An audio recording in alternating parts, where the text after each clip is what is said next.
We all have difficulties in setting boundaries in our life, no matter professional life or personal life. We definitely have difficulties. We made a video sometime soon on how to set boundaries in your personal life. Do watch that video. We are going to link that video in the description box below. That is important because your personal life is not outside your life. It is a part of your life. It's a very important part of your life. And professional life is also a part of life. But today we're talking about only professional life. So combining both these tips, you know what to do. Tip number 1 for your professional life boundaries is clear work hours. Many of us tend to work more to satisfy our bosses or colleagues to earn more about work and whatnot. But you know that when you work more, they tend to give you more. But your pay is not hitting a different number, the same, and you are working more with a less payment. At the end of the day, you are working more hours without any benefit from the organization. Either they give you, compensate you with your facilities, benefits, or your pay. If you don't get anything, don't work extra. You don't have to work extra. So know your work hour and communicate early with your colleagues that like this is my work hour and I tend to set within that time. But sometimes if you work in creative, marketing or any other department, sometimes they will call you like, hey, we have a client dinner. But the client dinner is not included in your work hour. If you have a client dinner, you can skip some other time.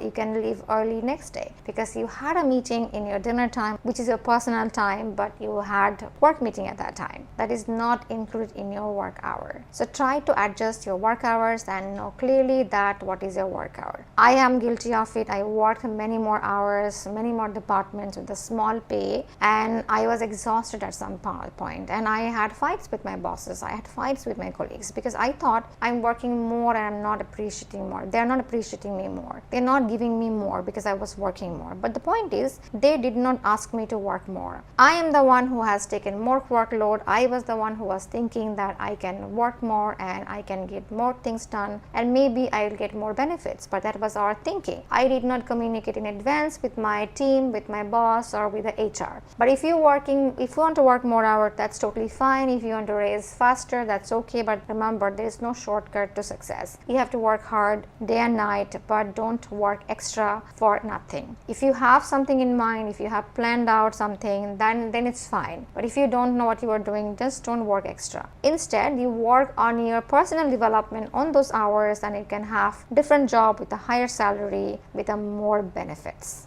Tip number 2, delegate when possible. Delegating work to other people in our work is very important in our professional life because we cannot do everything on our own by ourselves in work. We have to have a team. We have to work together. So when you find people, you trust them, delegate some works in a small amount, test them basis. Slowly you can give them more and they will also feel that you trust them more, you are depending on them, and they will feel more responsible if that's the category they are as a person. But some people can be very responsible, and if you find them irresponsible, I suggest don't give them work, but you can help them developing and being more responsible first, then give them work, and you can slowly taste basis with your colleagues and slowly you can have a bigger team and get more things done in one day.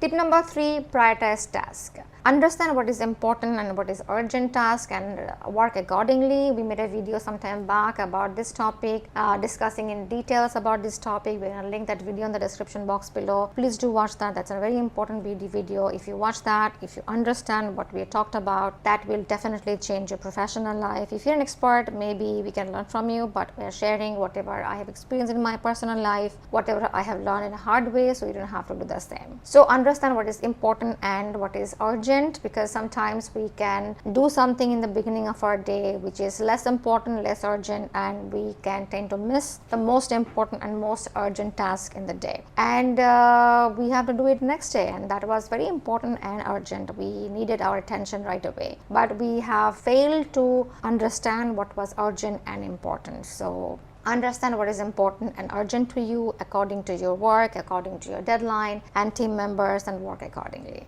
Tip number 4, avoid overcommitment. Sometimes we feel we need to work more, we need to do more, we need to get things done, and we are human beings, we have limitation. Don't overcommit to yourself, don't overcommit to your team. Every human resource department knows a human limit, and that's why they hire more people and they delegate you only 8 hours a day. Some people work 4 hours, or some people also can work 12 hours, but I definitely suggest not to work 12 hours in a day, because every single person has 24 hours. Me, you, Mark Zuckerberg, Bill Clinton, Bill Gates, everybody has 24 hours, and they are smart people and they work smartly. They delegate their work, they prioritize their work, and they manage their work much better than you and I. That's why we are sitting here today and they are sitting there. But if you can understand how to work much smarter and not to work harder, or harder and smarter at the same time, you can achieve success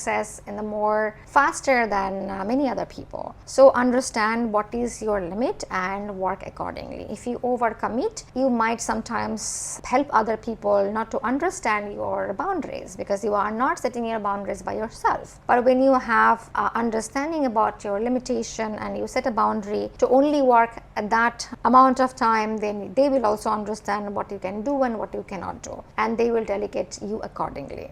Tip number 5, seek support. We are human beings, we need support, and that's no shame in there. If you need any support, do seek for that. Talk to your management, talk to your boss, talk to your team member. You can also talk to your juniors like, hey, I'm overwhelmed, I have too many things on my plate to do right now and I cannot do it by myself. I need team support, I need your support. And you will see, when you are open about it, when you ask them for their help, they will happily help you, because sometimes we are human and we need human connections, and we need that empathy and understanding and support. And when you need help, don't hesitate, ask for it right away. You get it or not, at least your chest will be much lighter, because you have shared your struggle and your team will know that you are struggling, and they will try to help you wherever possible. So that's all we have for you today. Thank you so much for watching our video.